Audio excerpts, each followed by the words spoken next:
Be me. Tuesday afternoon. Phone rings. See mom. Brace for impact? She answers. Good news.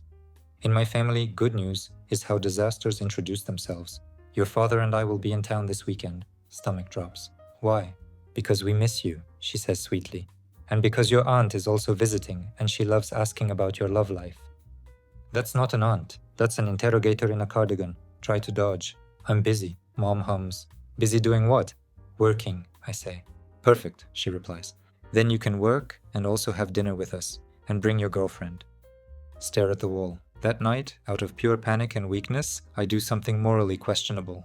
I hire a fake girlfriend. The service is ridiculous. The intake form asks, preferred vibe, sweet, witty, intimidating. Do you want her to know your mother's first name? Yes, please. Friday evening. Doorbell rings. Elizabeth. She looks like she belongs in a business meeting, not a fake relationship. Neat hair, expression of someone who could negotiate peace treaties. She holds out her hand. Hi, Elizabeth. I shake it. Anon. She steps inside, scans my apartment, then says, Okay, rules. I blink. Rules? She pulls out her phone. You will not improvise our backstory. You will not overshare. I swallow. Right. She nods, satisfied. Also, call me your girlfriend. I stare. How do I? Elizabeth looks me dead in the eye. You smile and act. That sounds impossible, which is probably why I hired her. Dinner at my parents' rental goes exactly how I fear, until Elizabeth walks in. Mom opens the door, sees her, immediately makes the noise mothers make when they spot a worthy mate. Oh my goodness, Mom says, grabbing Elizabeth's hands. You're even prettier in person. Elizabeth smiles warmly. Hi, Mrs. Mom freezes in delight.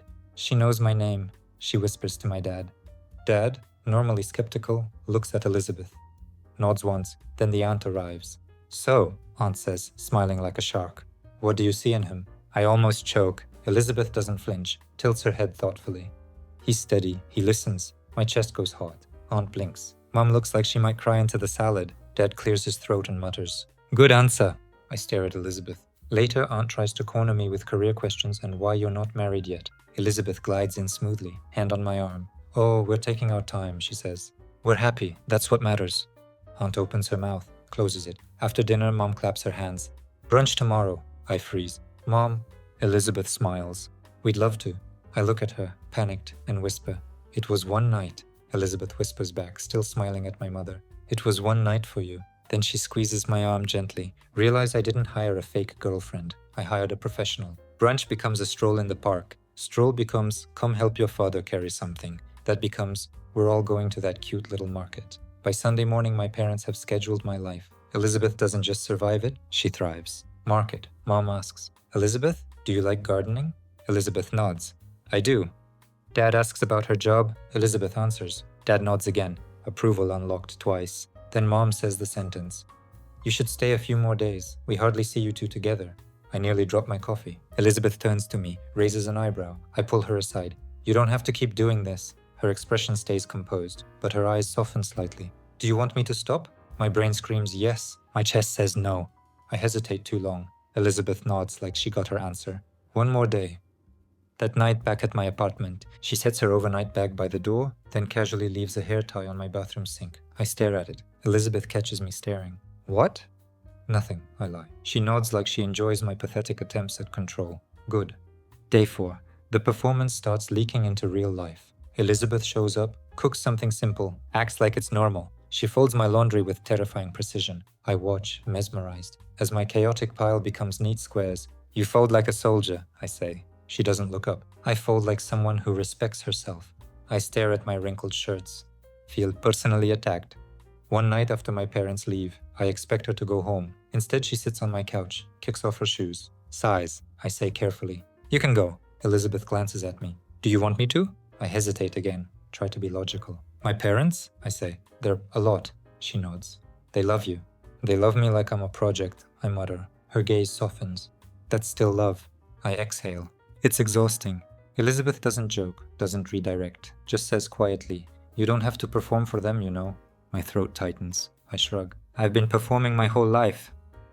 Elizabeth looks at me a long moment, leans a little closer. Not with me. Something in my chest shifts. I don't know what to do with it, so I try to make a joke. You're very convincing, I say. Elizabeth smiles faintly.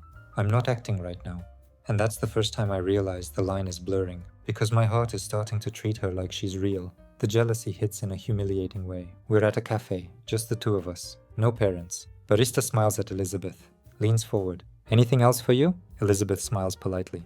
No thank you. He lingers. You sure? I make a great dessert. I watch him flirt, and my brain blue screens. Before I can stop myself, I say, we're good. Barista looks at me. Elizabeth looks at me. Barista backs off. Elizabeth's eyes narrow slightly. We're good? I cough. I meant, the order. Elizabeth leans in. That sounded like a boyfriend. I scoff. That sounded like a customer. Her mouth twitches. You're lying. I'm not lying, I say. Lying. Elizabeth doesn't argue, just watches me, then says softly, careful, Anon. Careful of what? Quiet voice. Of forgetting what this started as. My stomach drops. Force a laugh. It started as a job. She nods slowly. Yes, beat. Then she adds, and now I'm not sure what it is. My chest goes warm and scared. I swallow. Me neither. Elizabeth looks down at her cup, then back up. Do you want me to leave? She asks. I open my mouth, and for the first time my answer scares me because it's immediate. No. Her breath catches. Then she smiles. Reality shows up. Email from the service. Confirm end date for booking. Mom texts, we miss Elizabeth. When do we see her again? Dad calls like he's casual. Son, your mother wants to invite her parents for dinner. I nearly die on the phone. That evening Elizabeth comes over, finds me staring at my laptop. What's wrong? She asks. I show her the email. She reads it. Face unreadable. Sets the laptop down. Calm voice. So you want to end it? It isn't a question. My chest tightens. That's not what I... She lifts a hand. It's fine. This was the agreement. Too professional. Too clean. It makes my stomach twist. I didn't mean it like that, I say. Her eyes narrow. How did you mean it? I hesitate. She exhales sharply. Don't. Don't what? Don't say something that makes this harder, she snaps, and her composure cracks for half a second. I stare. Elizabeth. She grabs her bag. I should go. My chest drops. Wait. She pauses at the door. I say softer. Are you leaving because the job ended, or because you want to? Her shoulders tense. Then she says, quiet and raw, I don't know. And then she leaves. Door clicks shut. My apartment feels immediately wrong, like something important got removed. And the worst part? I know exactly what it was. Find her the next day outside her building, standing with a coffee. She looks up, tries to put her mask on. Anon, she says politely. I hate the politeness. I'm sorry, I say. She tilts her head. For what? For treating you like a service, I admit. For acting like this was just a plan. Her eyes flicker. I take a breath. It started fake, but it stopped being fake. Her jaw tightens. I know, I say, but it's true. She stares a long moment, then whispers. I stayed too long. My chest tightens. Why? Her voice breaks slightly. Because it felt good. I blink. She continues, barely above a whisper. To be wanted, to be chosen. Not for my usefulness, not for my performance, just me. My heart hurts in the best way. I step closer. I want you. Her breath shakes. And not because of your parents? She asks. I shake my head. Because of me. She looks at me, then small voice. So what now? I swallow. Now, I stop paying you. She huffs a laugh through tears. Idiot. I smile. And I ask you out, like a normal person. She looks at me, eyes soft. Okay, she whispers. I step closer slowly. Can I kiss you? She nods once, kiss is warm. When we pull back, she whispers. This is going to be complicated. I smile. Yeah. She narrows her eyes. And you're going to tell your mother? I groan. Absolutely not. Her mouth twitches. Absolutely yes. We tell them the truth. Because Elizabeth doesn't do half commitments. She does rip the bandage off with a smile. Invite my parents over. Mom walks in, sees Elizabeth, beams. My favorite daughter and stops herself. Too late. Elizabeth smiles politely. Hi. Dad looks pleased. Good, you're here. I swallow. So, there's something we need to tell you. Mom's eyes widen. You're engaged. I choke. No. Dad frowns. You broke up, Elizabeth says calmly. Also no. Mom clutches her chest. Then what? Deep breath. Elizabeth was hired. Silence. Mom stares. Dad blinks slowly. Mom whispers, You hired a girlfriend. I nod once, accept my shame. Then Elizabeth adds very calmly, and then he caught feelings. Mom gasps. Dad looks at me, impressed in the most confusing way. Resourceful. Dad, I hiss. Mom looks at Elizabeth. Were you acting? Elizabeth shakes her head. At first, yes. Then, no. Mom's eyes fill instantly. You poor things, she whispers. That's horrible. Then she turns to me. Also, why didn't you tell me you were lonely? I freeze. Elizabeth gently touches my arm. Dad clears his throat. Are you two together now? Elizabeth looks at me, letting me answer. I swallow. Yes.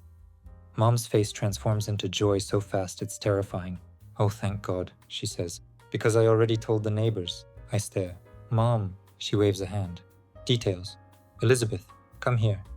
Elizabeth steps forward, slightly startled. Mom hugs her like she won a prize. Dad nods once. Good. And just like that, the fake plan meant to last one weekend turns into something real. Later that night, back at my apartment, Elizabeth sets her bag down, not by the door, in the corner. She catches me staring. What? I smile softly. You're staying. Her eyes soften. Yes, she says. Not because I have to. She steps closer, quiet voice. Because I want to. And for the first time, it doesn't make me nervous. It makes me feel lucky.